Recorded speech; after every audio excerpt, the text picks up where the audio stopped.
Hi, I am Michael Santos, and now I am going to give the second part of this ongoing series. I don't know if it's going to be 2 or 3 parts on the basics of the federal sentencing guidelines.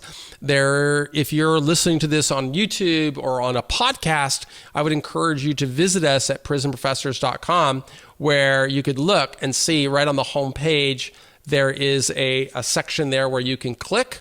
And if you click this section right here, you will go to the article that I am reading, which talks about, well, I guess you'll go to a table which shows a series of articles that we're offering to help people before sentencing. As I said previously, I began reading this article on the basics of sentencing, and I got all the way through down to this section where we discussed the history of the sentencing guidelines. We provided some additional links. I gave some personal commentary, and now we're going to turn to the factors ever since the Booker decision.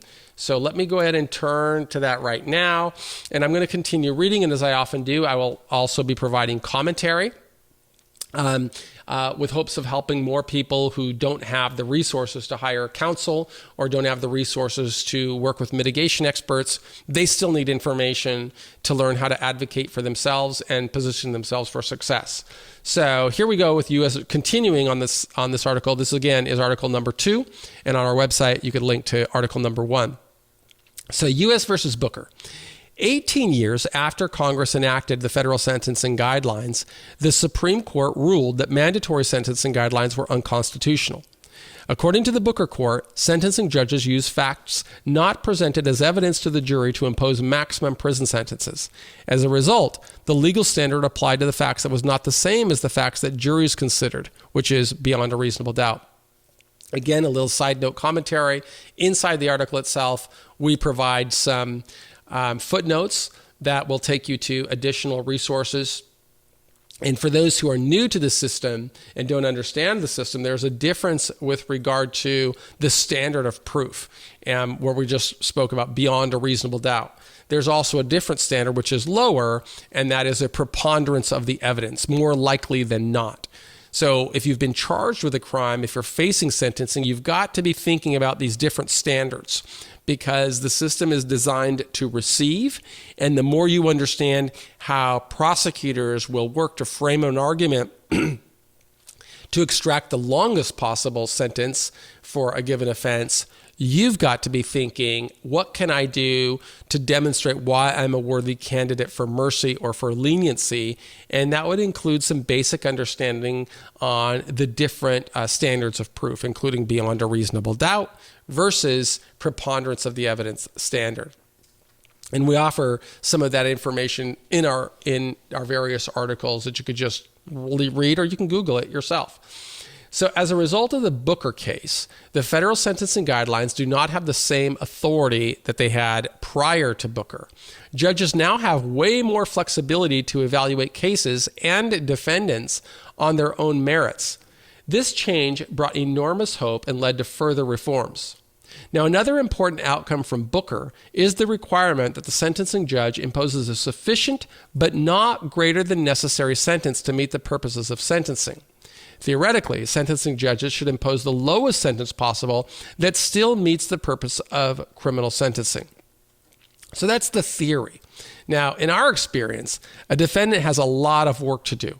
A defense attorney may make an argument on why a person may warrant leniency, yet every individual must rely upon critical thinking skills to advance his candidate for leniency. What are you doing to make your attorney's job, easier? What are you doing to make a solid, persuasive case? It's too many people say, I've hired the best attorney in the world, and that's all nonsense. It's up to you. And this is coming from somebody who really made bad decisions before sentencing and served far longer in prison than I had to learn.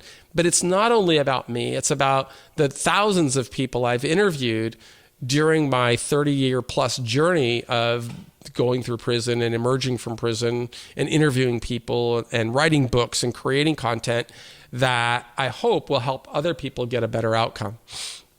In our view, a person should approach sentencing as if he is about to make the biggest sale of his life. He is striving for mercy, for liberty, and with such high stakes, he should prepare. So for that reason, we create a massive amounts of resources to help. Those resources you can access. You've got to invest the time to read and learn, or you can, if you don't like to read, you can watch the videos. If you don't like the videos, you can listen to the audios. But please make sure that you do everything within your power to educate yourself on steps you can take to prepare for a better outcome. So let's talk about offense levels. Because the first step in applying the federal sentencing guidelines is to select the guideline for each conviction. Now, the United States Sentencing Commission, also known we talk about as the USSC or the Commission, it provides a statutory index that lists the guidelines applicable for most federal crimes. In other words, those involved compare the offense to the statutory index to locate the applicable guideline. If the exact federal crime is not listed, the United States Sentencing Commission instructs probation officers, prosecutors, and judges to use a guideline that they consider the most analogous offense. If a discrepancy exists between the offense listed in a plea agreement and a conviction, those involved should use the more serious crime to determine the sentencing range. Now, a defense attorney, of course, may present a case showing what he or she believes to be the most appropriate guideline for crimes not specifically covered. The guidelines generate a sentencing range, and the determining factors include a base offense level and criminal history. Each of those factors includes a score that shows up on a grid with an X and a Y axis known as the sentencing table. The base offense level, also known as the BOL, reflects the seriousness of the crime charged and shows up on the Y-axis, which is the vertical axis. The criminal history characteristics, which we also talk about CHC, reflects the number of prior convictions for the defendant, showing up on the X-axis, the horizontal version of the graph. Now, the point of the table where these two axes intersect provides a sentencing guideline range. Although no longer mandatory, a sentencing court must consider this range before issuing a sentence. The judge will make a finding during the sentencing hearing on the appropriate guideline. After the judge makes a finding, the judge may choose to depart downward or upward from the sentencing range. So let's talk about these base offense levels. A review of the crimes committed by the defendant determines the base offense level. But the BOL does not consider any facts specific to the case or the defendant. So this is just generic information. The USSC created a list of offenses and they assigned a specific level to each offense. For example, embezzlement carries a base offense level of 7. Yet other factors called sentencing enhancements will also influence the range of sentencing. So if you're listening to this on audio, and you don't have the benefit of seeing us on video, I do encourage you to visit prisonprofessors.com and click on the pre-sentencing articles section of our website so you could see the table.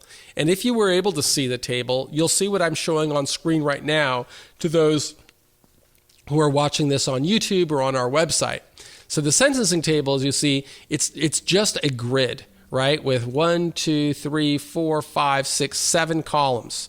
The first column, vertical, right, is showing all the different offense levels, and then the subsequent 6 columns are showing the category of the offense that you're in, the criminal history characteristics.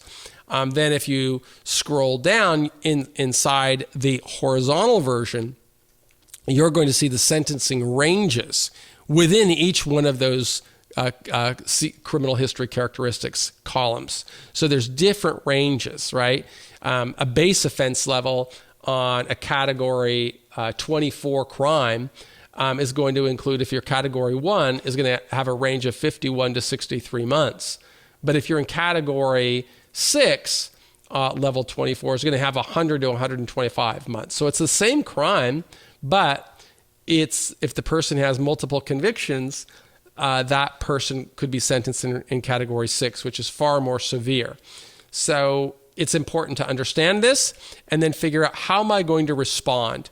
If I don't understand the sentencing table, I don't really know what my exposure is. So make sure that you understand what's going on so that you can start preparing yourself in a way that will allow you to argue for leniency. So let's talk about criminal history characteristics. So the guidelines require judges to consider a person's past criminal history. The commission assigned a series of points that appear on the horizontal axis. Those points represent the number of prior convictions. Now, a good defense attorney should understand this point system because probation officers and prosecutors will rely upon the guidelines to argue in favor of a severe sentence. For example, they will apply points as follows: 1 point for any prior sentence, 2 points for each prior sentence of at least 60 days, 3 points for each prior sentence of at least 13 months. So this is really important if you've gotten a problem with, say, domestic violence or DWI, criminally charged, or any type of offense. Understand how that's going to influence you at the sentencing hearing. Prosecutors add additional points if the defendant committed the crime while on probation, on supervised release while a person was imprisoned, or on work release, or if he was in escape status from a term in prison. There's going to be all kinds of enhancements, and you really got to understand them to position yourself for success.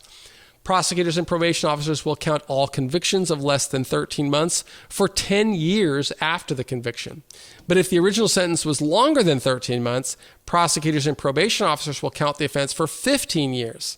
So this is also important. I mean, after 15 years, if you had an offense, back in 1980s for something or other, but you don't have another offense, since then it would seem you're going to have a lower, you're not going to have that sentence count against you.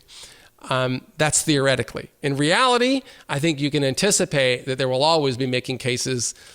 Prosecutors will do anything they can to put a defendant in the possible light that leads to their victory. And sadly, their victory often comes at the expense of loss of more liberty.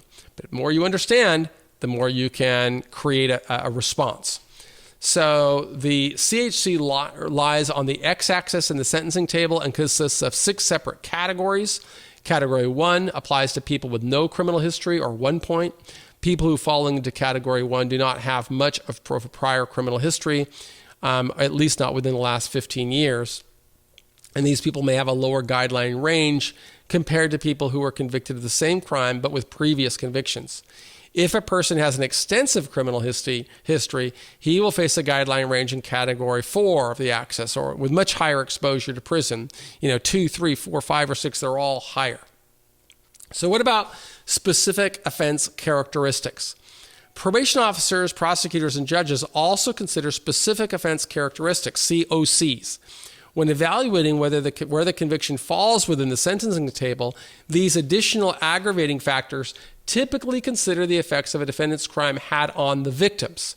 Some examples of specific offender characteristics for white-collar offenses include whether the person abused a position of trust with the victim, whether the crime created financial hardship, and whether the defendant created more than 10 victims. Another one just off the top of my head is if the people are older, they would consider that a specific offense characteristic. Probation officers and prosecutors will consider dozens of SOCs when advancing arguments to impose a harsher sentence.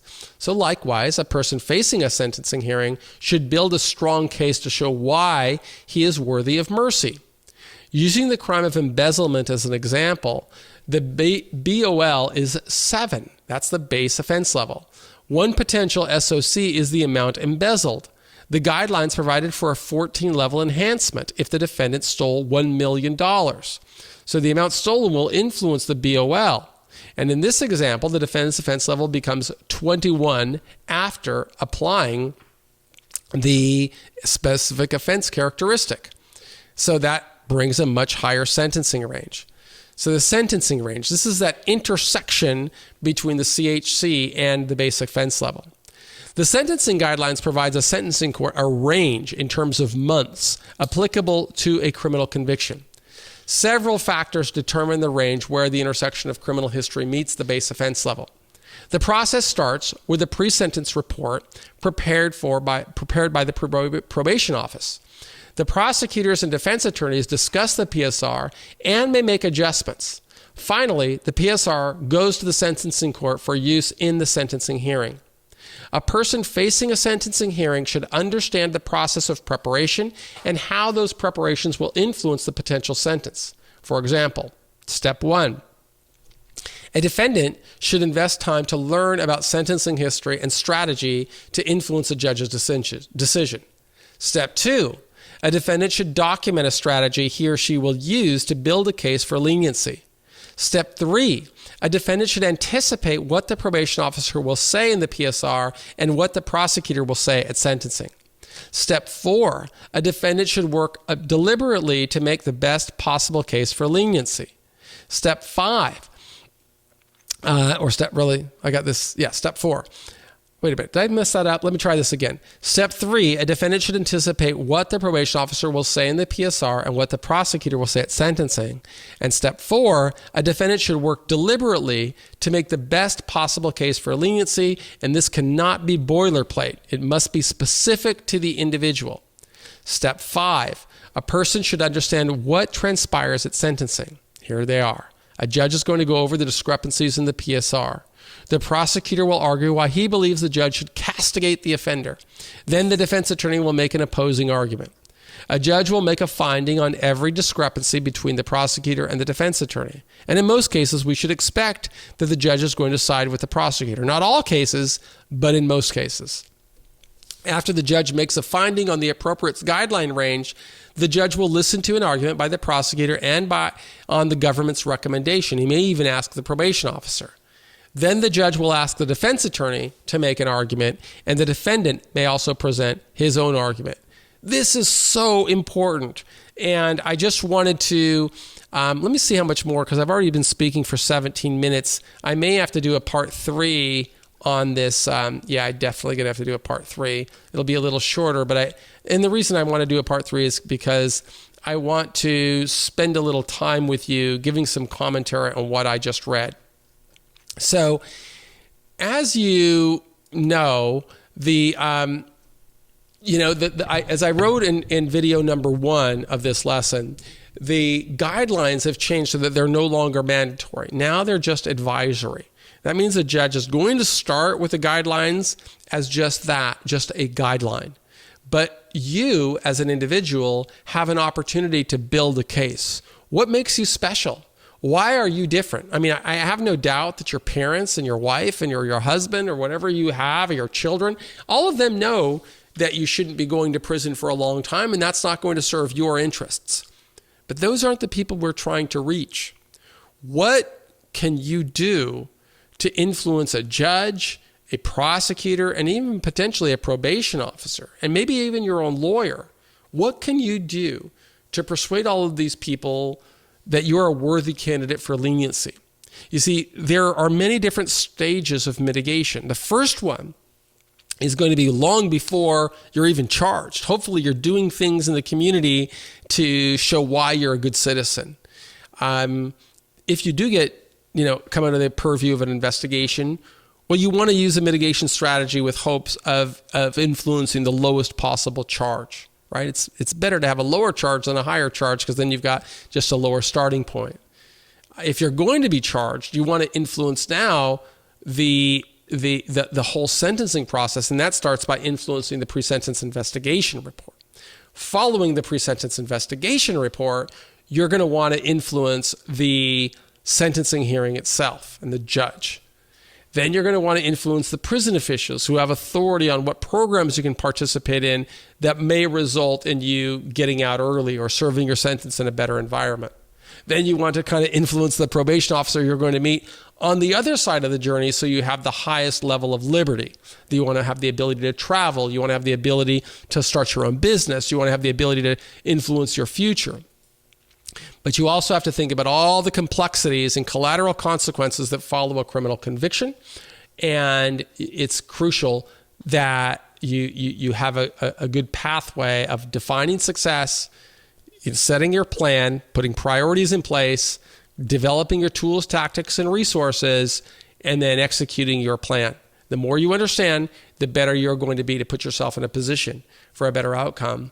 And you're going to get that information for free at Prison Professors. And that's why we ask you, be a part of our community. Learn what you can do to help yourself. There's too many people that go into our system that don't have the financial resources to hire counsel. They don't have financial resources to hire mitigation experts. We're certainly grateful to the mitigation experts at White Collar Advice who sponsor our program. But those guys, they're going to charge a fee. Nobody needs to pay anybody, but somebody's got to do the work. You can do the work if you just go through all of these videos and these lessons that we create, read the books that we publish, go through the courses, learn as much as you can so that you can help yourself. Because our nation's commitment to mass incarceration, as I say, I consider to be one of the great social injustices of our time. I want to change that. And if you believe in that mission, we hope that you will join us at Prison Professors, our nonprofit. You can visit our website and get all kinds of free information. We hope that you will subscribe and pass it along to your defense attorneys and to anybody you know that may have a like mind and a like heart that really wants to improve outcomes for the people that go through this system. My name is Michael Santos. On behalf of our entire team, I want to thank you. I served 26 years in prison, and I would never ask anybody to do anything that I didn't do. So visit us at prisonprofessors.com, subscribe to us on YouTube or iTunes, and we hope that you'll have the best possible experience. Thanks so much.